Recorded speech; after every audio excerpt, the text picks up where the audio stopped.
This is probably one of the most important videos I've made in a long time. One of the most important solutions to creating a more sustainable, affordable, and equitable world is building more transit. But building more transit isn't simple. Far too often I hear people saying things like, just build more transit, or I don't care what it costs, without actually acknowledging the reasons why building transit is incredibly difficult, especially in the United States, and why so much of the transit that does get built doesn't get used very well. So let's talk about why just building the transit isn't enough. I think one of the biggest issues in the North American public transit space is the gap between what the public and even some advocates believe is possible and the realities of transit projects on this continent. I think a lot of people believe that if politicians want it and we put the money up, we can make transit appear, sort of like any other product. Sure, it might take some time to actually get it built, but if we decide we want to put a new subway line in, or if we decide we want to build high-speed rail, it's just a matter of money and political will. But transit doesn't work this way, at least not in North America in the last several decades. Building transit is really hard, and I would argue that most actual experience of building new transit systems in the United States in particular shows that even when the will to get things done is there, the projects that actually end up getting built often have a lot of issues, or they at least don't live up to their full potential. The point of this video isn't to be a buzzkill, it's simply to try to highlight to advocates and transit supporters that we need to acknowledge and think about these problems from early on, so that as a project develops, we're able to address them in intelligent ways. The first challenge is what transit to actually build. Of course, any transit is better than no transit, but as I talked about in a recent video, not using modern technologies like rail lines that use automatic train control needlessly make transit more expensive and less convenient to users. And thus, it creates a sort of drag on the virtuous cycle of better transit and then reduced car dependency. Seattle's experience with Link Light Rail that has the costs of a subway system but with the capacity and service quality of a light rail system should be instructive here. Despite spending billions and billions of dollars on Link Light Rail, for example, the service is still really not great. Every 10 minutes is often the best you're going to experience. And for the main rapid transit system of a city, every 10 minutes is bad. If Seattle had have created a fully separate subway system, potentially with smaller trains and higher frequencies, the costs could have been lower, the reliability could have been higher, and the service could have been better so that it would be more convenient and attract more users. And this is even worse because in many ways, Seattle has been America's greatest transit success story in the last couple of decades. Bus ridership and transit ridership in general has been booming. But again, the poor service on Link Light Rail, at least relative to other rapid transit systems, think Vancouver SkyTrain or New York Subway for that matter, means a drag on transit's use among the public.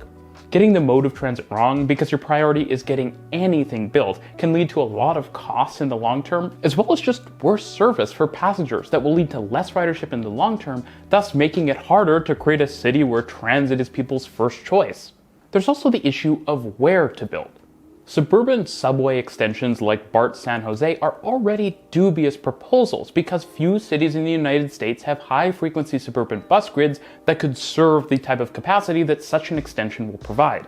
But such extensions are made even worse when suburban areas not only get massive subway infrastructure, but they also get to force it underground. If areas just outside of the city center in London and New York do just fine with above-ground rapid transit, there's no reason that a place like San Jose needs BART to be deep underground for its entire alignment. There's also the issue of engineering capacity. Some projects, like say a north-south rail link in Boston, get talked about a ton. But it's important to remember that Boston had a lot of project issues with the Green Line extension, a surface tram extension for the most part. That's a project that's multiple orders of magnitude simpler than building a cross-city regional rail link to connect Boston's north and south commuter rail lines. And so I think it's important to ask the question, if there was actually the political mandate to build such a huge project, would it even be technically feasible? I'm not necessarily saying that a cross-city regional rail link isn't technically feasible anywhere, but the question is, would the public agencies in Boston be able to pull it off? Because as I mentioned, they did struggle with the Green Line extension, which is a much simpler project. The point here is to try to recognize significant engineering challenges like this and start to address them long in advance. It's also worth considering whether public agencies should try for simpler projects first so that they can build up the capability to do big projects, including internal engineering and planning expertise, so that when bigger projects come along, they're able to execute on them. Now, I'd argue an even more pressing issue is costs. The costs of transit projects are critical. And you can really see that. Look at London or New York. These are cities where a lot of people take public transit, and obviously there's a lot of demand for new public transit services. Despite this, very few projects are being built in either of those cities. Why? I'd argue mostly because any new project is bound to be incredibly expensive. And that problem's even more severe in New York, where an entire new urban rail line, I'm talking a subway, not light rail, hasn't been built in decades. And so it's unlikely that public agencies have the capability right now to manage a project of that scale effectively. Now you might say, why do costs actually matter? And it's not actually a bad question. There are few bad questions in the transit space. For one, less expensive projects mean that you can build more with less funding. A great example of this is to compare the earlier BART San Jose example to, say, the Grand Paris Express. Both the Bay Area and Paris, but probably even more the Bay Area given how little rapid transit exists right now, are demanding of more high-capacity rail infrastructure. So you should ask the question, why is Paris building so much more of it? I'd argue a large reason for that is that it's so much less expensive to build rapid transit in Paris as compared to the Bay Area. And at the same time, an efficient transit construction industry and public agencies are probably likely to gain more public support, as well as support from politicians and other stakeholders. Because even if you aren't using transit, if the benefits are high and the costs are low, and if we have public agencies that are good at doing this stuff, then why would you oppose public transit? Beyond outright NIMBYism, of course. But to be fair, NIMBYism literally exists everywhere in the world. It's not a uniquely North American thing, obviously. Cost effectiveness also means being able to build bigger projects. The type of thing that would be mostly standard in a big European city, like a cross-city rail tunnel, a new one with lots of stations, is the type of thing that would almost get you laughed out of the room in the US or Canada because the cost would be so exorbitantly high that you'd seem silly for even proposing the idea.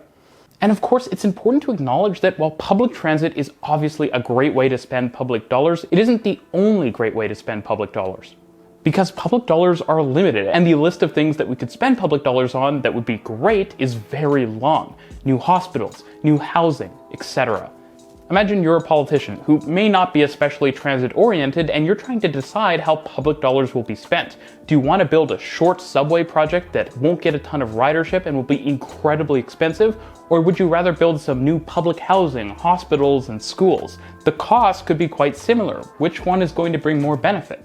Even just building simpler, smaller transit projects or buying new vehicles would have a lot of benefit at arguably much lower costs. And the point here isn't to say that we shouldn't build transit, it's that it's easier to convince other people we should build transit if the costs are brought down. And to be fair, costs also sort of suffer from survivorship bias. There are a lot of big public transit proposals that don't get widely talked about because they never make it to actually being constructed, often because they're far too expensive. Of course, beyond all of these points, public transit also just isn't something you build, it's something you operate. And unfortunately in some cities, like say Denver for example, that's something that doesn't seem to be widely acknowledged. For one, rail wasn't primarily built to upgrade the busiest existing transit routes, some of which still operate as fairly frequent bus routes. But even given the rail service that exists, a lot of it doesn't operate very frequently, and thus isn't all that attractive for users, even ones that want to use public transit. There aren't many stations or trains that are nice enough to convince someone to wait 30 or 40 minutes to get on a train, especially if they could just drive. I think a big piece of this is an overemphasis on density driving demand, rather than service. While transit can definitely succeed in low-density environments, see places like suburban Toronto or suburban Sydney, it rarely succeeds in places with poor service frequency and poor speed. Development and land use should obviously support transit, and higher capacity transit deserves higher density land uses. But you can't expect some condos or apartments to drive a lot of people onto public transit, especially if you're providing a lot of parking, and especially if the service of the transit isn't convenient. Basically, we shouldn't build high density and transit-oriented development because the transit necessarily needs it, but because car dependency is unaffordable, bad for the environment, and just generally inconvenient. The point of this video is that a lot of attention is given to the idea that we need transit, but not nearly enough attention is given to the idea that we can't always build successful transit even if we want to. And that's a big part of why so little progress has been made in the last couple of decades, even as cities and culture in general has shifted to be much more supportive of less car-dependent living and public transit and urbanism.